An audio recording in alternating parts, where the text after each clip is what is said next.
Sarong dolphin na rescue kan mga parasira sa San Pascual, Masbate, alagad binawian man giraray nin buhay, makalihis ang duwang aldaw. Uyan report ni Jessica Kalinog. Makalihis maghatod din mga estudyante pasiring sa barangay Malaking Ilog, San Pascual, Masbate, nari sa subuot kan sarong parasira ang sarong dolphin harani sa may baybayon, nagarumaruluyan na. Kaya tulos man na dinara kaini sa indang lugar sa sitio Recodo sa barangay San Jose, saka na nag-apod nin tabang sa mga otoridad. Sigun ki Kenneth Butal, presidente kan Kabalikat Civicom kan Banwaan, pasado alas 11 nin aga kan Biyernes kan maresibin niya ang video kanako ang dolphin.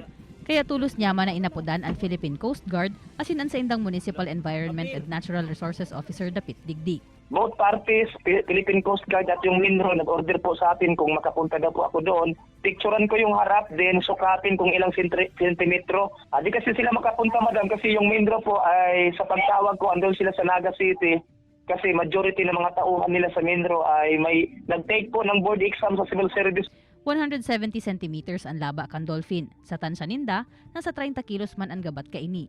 Alagad talagang matamlay na ini. Pigpurbaran maninda na buhian ini sa dagat, nganing makabalik sa iyang natural habitat. Sinubukan namin na nilagay po sa malalim na part, pero pinili pa rin po ng dolphin na babalik doon sa dalampasigan kung saan siya galing. Second attempt, sabi ko, baka mas maganda siguro sa medyo malalim-lalim na.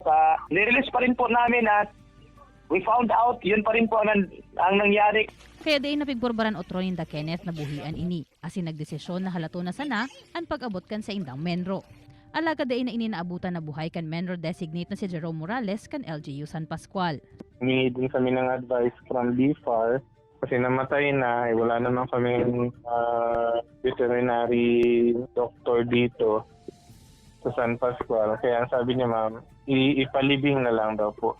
Pigpabisuhan man ang mga residente na dahin nanggad pagkakanon ang dolphin, tadain ninda aram kung ano ang naging helang kaini.